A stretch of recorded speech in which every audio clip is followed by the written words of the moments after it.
and there's nothing we can do, and there's nothing we can do. I'm just as bad as you. I'm just as bad as you. Corrupted feminism wrapped up for us to buy. My girl power t-shirt was made in a sweatshop in Dubai. We bought the movement cause we slapped on a price, and there's nothing we can do, and there's nothing we can do. I'm just as bad as you. I'm just as bad as you. And even if we try to escape the corporatism by thrifting all our clothes to avoid the market system, our trendy winter coats were someone else's only option. A photo on our Instagram, hashtag I love fashion, and there's nothing we can do, and there's nothing we can do. I'm just as bad as you. I'm just as bad as you.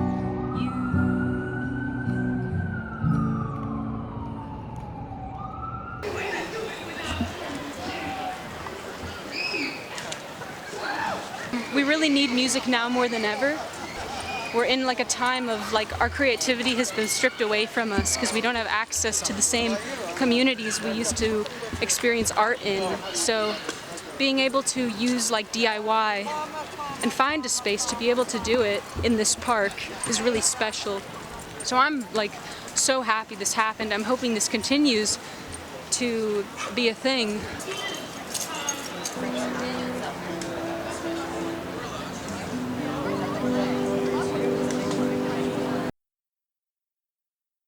I think I see you in the street. It's someone else who looks like you.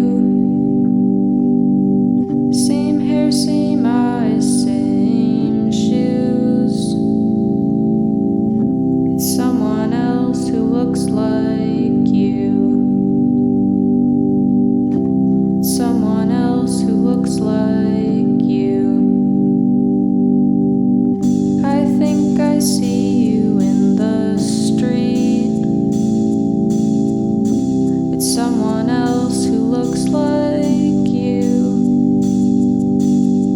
Same hair, same eyes, same shoes. It's someone else who looks like you.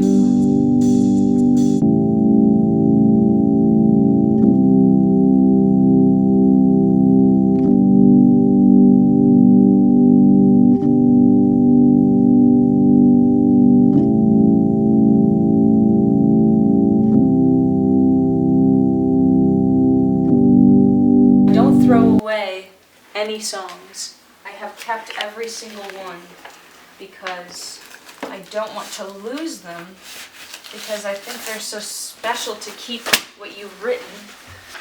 A lot of sort of things.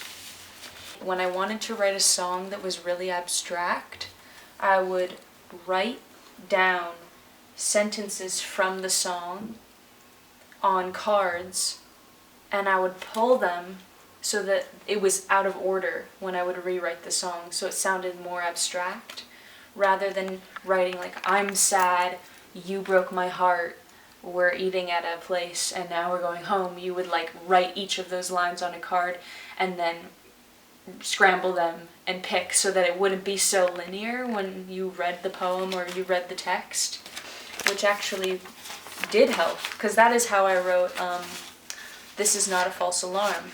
This is not a false alarm here. I usually will write them on this bed, almost always. And when I lived at Oma's house, Allison's house, I lived in the back room in her like ladder bed, and I would write them up there. That's where I started Dropout, because I had met with these people who were in college, and we're sitting at this diner, and I'm like, so tell me, like, what's it like to go to college, you know, in the middle of nowhere. And the things they were telling me, I just thought were like I was like, you're paying that much money for like community microwaves and like shitty bedrooms and like, you know, you don't have a nice environment for yourself and you're paying so much money. And so it inspired that song, and I wrote that song. After I left, I went home and I wrote that song because I was so resentful at the fact that I felt like they were trying to convince themselves that it was this great thing. This is Dropout. Like, see, these things didn't make it because I thought they didn't really, did you take it, like, sort of didn't work with the song.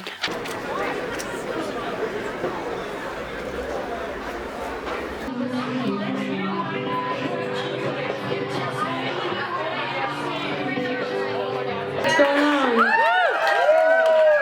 Thank you guys for coming. So proud of Hello Mary for releasing this album. It's so amazing. Really happy to be opening the show up for them, and thank you for coming. Yeah, you can come closer. Come close.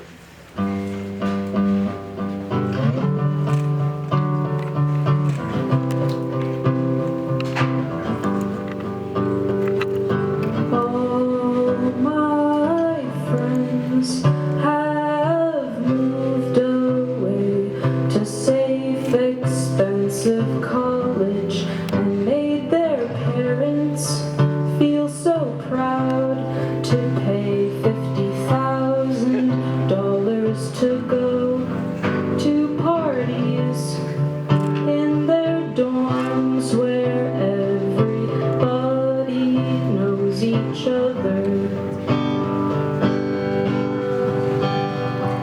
And I am alone in New York with my guitar on my back, standing in a subway car, trying to get home from Brooklyn.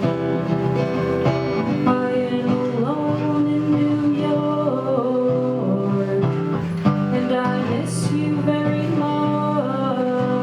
Just know, if you get tired, you can always drop out. You can always drop out.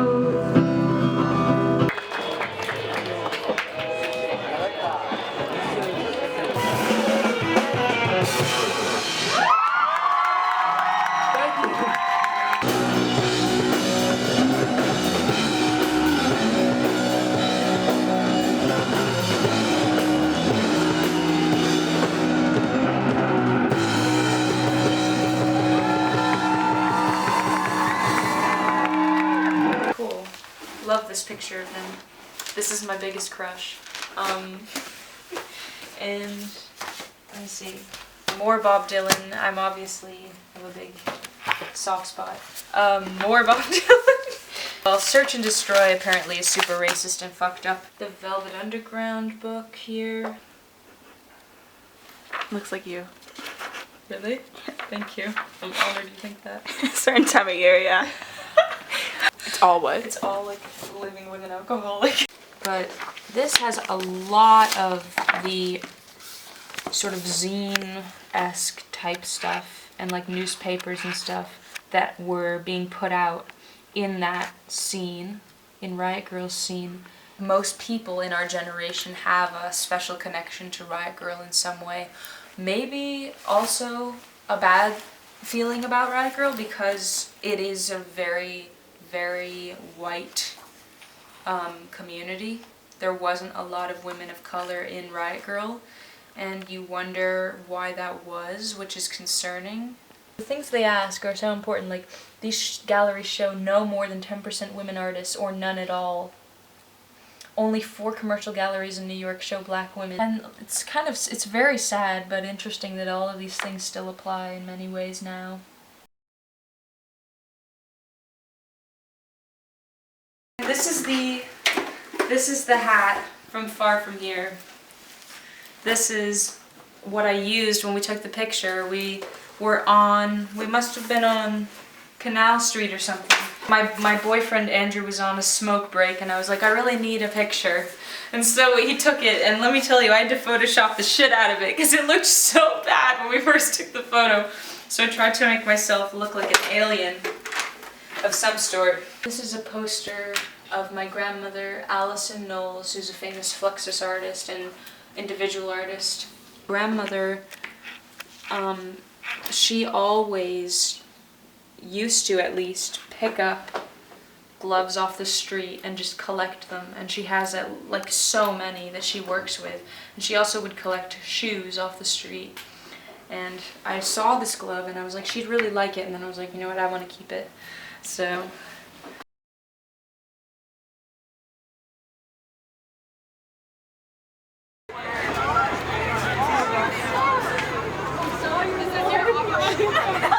I feel good. I'm happy that this show went well. Hey, what's up? Well, I go up to the guy after the show and I'm like, okay, so are we getting paid?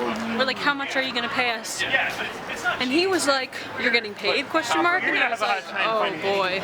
I get a lot of anxiety when I ask people for the bands to be paid after the show, because multiple times when I've done that, they don't pay me, or they're like, oh, we thought you were doing this for free, or we don't have enough money to pay you. They're lucky to have us play there, so they should pay us. And we obviously are grateful for the space. We thank them for the space. But you shouldn't have to pay to play.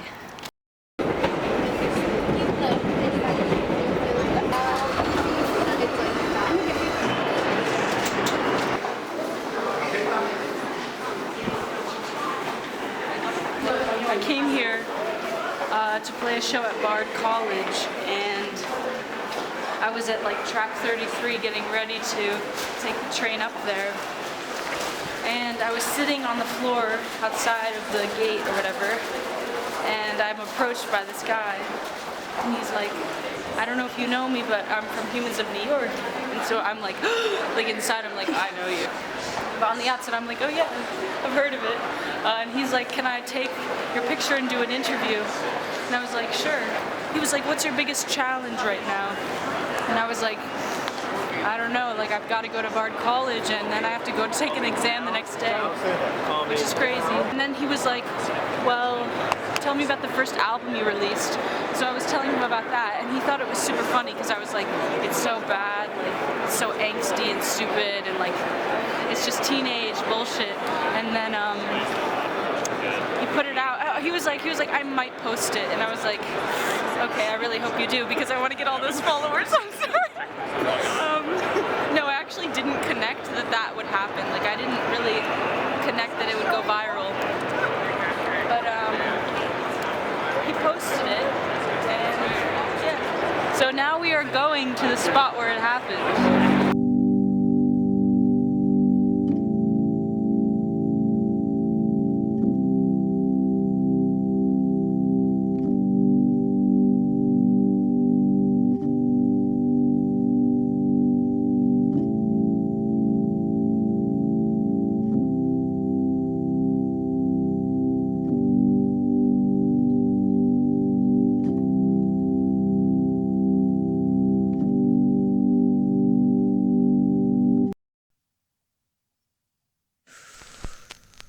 The streets are the gums, and the buildings are the teeth, and the sky is broken up like a puzzle piece. I wanna feel like I'm a part of something, instead of something imaginary. Everybody feels like nobody understands them. Everybody feels like they're different than everyone else. Everybody wants to be original. Everybody just wants to feel like they're important. The street